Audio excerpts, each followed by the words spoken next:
Welcome to another edition of Nerds on the Block. Today we're going to be discussing what came out of Disney's Investor Day last week on December 10th, and there was lots of Star Wars news.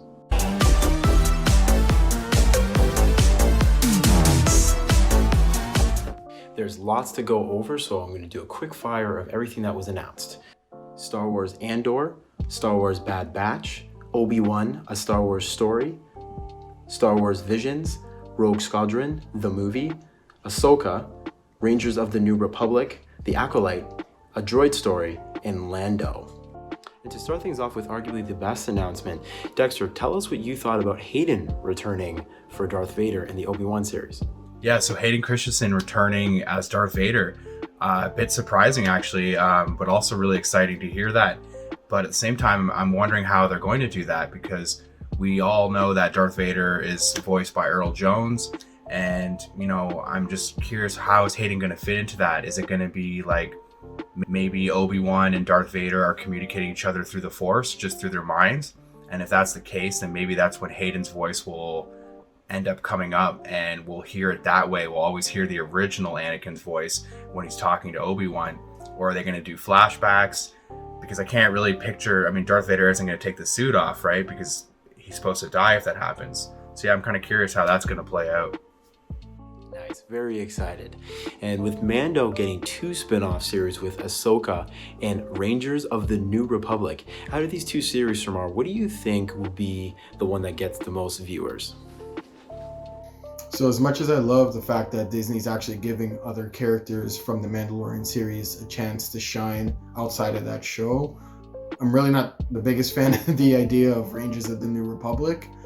So I'm going to have to say Ahsoka hands down. Like, I love her character. I've loved her character since her inception in the Clone Wars animated series. And I just feel like she has so many more layers and so many more connections within the Star Wars universe that they can play with. And they're already kind of hitting the ground running with her character as it is already. So I'm very excited to see where they take her in this new series. And, does she accomplish her goal or not? It begs the question, but that's a journey that I'm excited to take and excited to see, how it plays out. So Ahsoka hands down. I'm very excited to see what they do with her character. And they did such a good job with her in Mandalorian. All I could ask for is for more. Like, Rosario Dawson was tailor-made to play that character. She was sent from heaven. God blessed us with this girl to play this character, and I can't wait to see more of her on the big screen, and can't wait to see more just amazing lightsaber action, because I feel like we don't get enough of that. So really looking forward to seeing the new Ahsoka series. Nice. Keeping on the topic of Mandalorian, we got the next season slated for next year, Christmas Day. Does this news disappoint you? Do you understand because of COVID? What are your thoughts on this, Dex? The Mandalorian debuting 2021, it doesn't disappoint me, to be honest. For me, I'm actually still, we're still watching The Mandalorian now. So it's basically, a year's away. And with that being said, we got a lot of stuff coming out from Disney that I think will keep us entertained until then. And considering that COVID is going on, mad respect and props to Disney for keeping things going, and in my opinion, still going at a pretty good pace. So I'm going to let them, take the time they need to do it, because Mandalorian has been, in my opinion, probably the greatest thing that Star Wars has come out with. And I want to see what they got in store for us if given the time. Another thing to get excited for is the new Lando series that's debuting in 2025. So a long ways out, so details are very vague, being if the actors attached to this role would return, like Donald Glover. Shamar, what do you expect, or what would you want to see from a series like this that's coming? So it's really unfortunate that Disney didn't give us a whole lot to go off of when it comes to the whole Lando series, but it does leave it open up for interpretation and speculation and theory. So, at least if it was up to me, what I would hope they would do is that they would take both Billy D. Williams and Donald Glover, play both timelines of the character of Lando. You could have Billy D. Williams kind of playing him in the future, of course, and maybe even telling, stories about things that he's done in the past, crazy adventures that he's had. And Donald Glover could be playing the young version of Lando and ultimately living out those adventures, and that probably would be the bulk of the series right there. I think that'd be an amazing format for them to take on for the series. And both of them play the character amazingly well. They live and breathe that character, especially Donald Glover, who kind of came out of nowhere and just killed it ultimately. And it's like, I speak for everybody when I say we want more Donald Glover to playing as Lando. He is Lando, and and who doesn't love Billy D. Williams? Of course, let's bring him back so we can get some more Billy D. Williams. Can't get enough, right? So I'm really hoping that that's the route that they take. Nice. I honestly do hope they implement some of the things that you've mentioned here for the Lando series. Next would be Rogue Squadron, the movie directed by Patty Jenkins, slated for 2023. A film that kind of took me by surprise out of all their announcements. Do you think, Dex, that a movie about space battles is something to get hyped about? Rogue Squadrons, yeah, really exciting news. Great that we got a female director. We do need more female power going on, especially in a highly male-dominant universe, especially when it comes to the film industry. So that's always a plus side for that, and a fantastic director. We already know what wonderful work she's done with Wonder Woman. With that being said, we didn't have enough games when it came to space fighting, and in terms of the movies, every movie we did get our share of space fighting, but it was never usually too long. It would usually be like in the first 3 episodes, it's like the opening sequence. So it'll be exciting to have a whole movie based on that, and it's also going to be, more realistic than it's ever been. It's actually going to take the approach of trying to show you as best as they can what that pilot perspective would be like within the dynamic of space and everything that comes with that. So I'm pretty excited to see how that's going to turn out. Could be good. Next thing I want to touch on is Star Wars Visions, a 10-part anime-inspired short films that's going to come from various Japanese studios. Shamar, what are your expectations for a series like this? If there's 2 things that I didn't think I would ever see married together, it's Star Wars in anime, in bed. Yeah, you know what's going on. So it seems like Star Wars and Disney are pairing together with a bunch of Japanese anime creators to make what they call Star Wars Visions, which is basically a bunch of animated shorts in anime style. And I don't know about you guys, but I have a plethora of lightsaber battles that I'd really love to see put into anime style, because these anime creators don't play around. So Luke versus Darth Vader, Yoda versus Palpatine, Anakin versus Obi-Wan, Obi-Wan versus Grievous, Darth Maul versus Qui-Gon and Obi-Wan. The list goes on. There's too many things that have happened in the Clone Wars alone and onwards and backwards that I'd very much like for them to do. So I'm very much looking forward to this, and I can't wait to see what they do, how they do it, and I'm really hoping that these shorts are not so short. Honestly, I think Star Wars Visions is something you definitely want to keep on your radar for upcoming Star Wars projects. To keep things in the animated realm, though, I want to touch on Star Wars The Bad Batch, which is a spin-off series of the Clone Wars.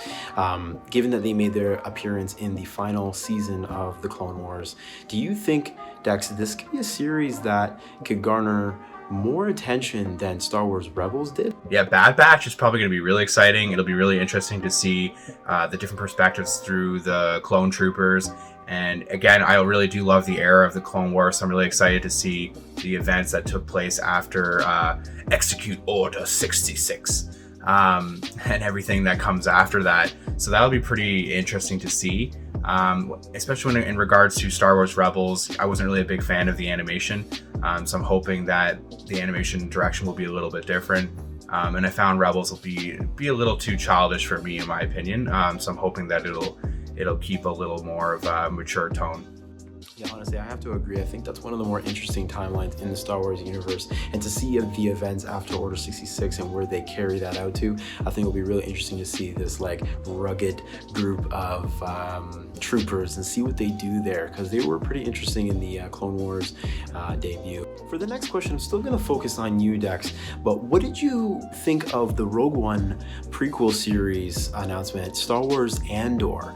Do you think this is a point in time that you were excited to see potentially Star Wars focus on the events leading up to the film? We got the series Andor coming out. I really enjoyed Rogue One, thought it was a really fantastic film.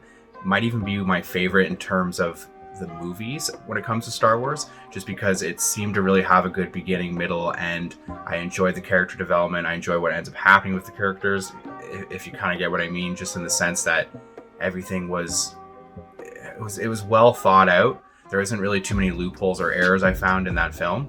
So with that being said, I think that era is a good place to focus on. In regards to the main character, if it's me personally, I wasn't captivated by him or in any way, so it's actually not the series that I'm actually looking that excited to. If they're going to show Donnie Yen, if they're going to show some of the other actors and actresses that were in Rogue One and give us some backstory on them and allow us to follow along with them, that should be pretty interesting. For me, when it comes to him as the main character, so, you know, but I'll watch it. Fingers crossed, hopefully we do get to see those characters making an appearance. For the last question, I want to focus on The Acolyte, the series that's going to be focusing on the events prior to the Skywalker saga. This question is for you, Shamar. What do you want this series to be in? What are your expectations? What do you want to see come out of this? Yeah, honestly, if there's one thing I'm looking forward to the most, it's definitely The Acolyte. As much as I love the Skywalker saga, I'm getting a little tired of it. So, you know, it's definitely a breath of fresh air to finally be diving deep into the ancient lore of the Star Wars universe and finally get some more insight on the High Republic era.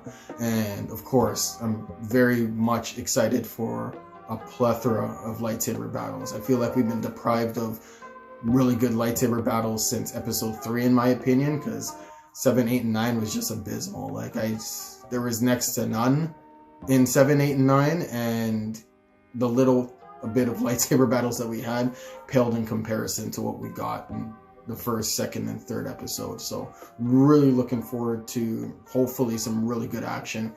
And I'm really looking forward to the reveal of the new female lead that they have for this new series. I'm really hoping that, you know, she has very strong connection to the Star Wars universe, and you know, I'm really hoping that she even gets a chance to run into Palpatine and Darth Plagueis possibly, because I feel like what better way to shoehorn in their infamous connection than, you know, the Acolyte. So I have a feeling that this series is going to be a nice little outlet for us to get a little more insights, a little more in depth in the origin of Palpatine and, you know, how he kind of bleeds into the Skywalker saga. So really looking forward and hoping to see those characters show up as well. And of course, you know, big congratulations to Leslie Headland for, you know, taking on this ambitious project. I really hope she hits the ground running with this. And I really did like her work with Russian Doll. Like, I thought she did a really good job with that series. She did a really good job telling the story and directing the story. And I'm hoping she can, you know, bring out all the guns for this new Star Wars series. Those were our impressions of the Star Wars news that came out of Disney's Investor Day last week. What are you excited for out of all the news that we talked about today? Like, comment down below, and we'll see you there. Thank you for watching. Yo, you still here, dog?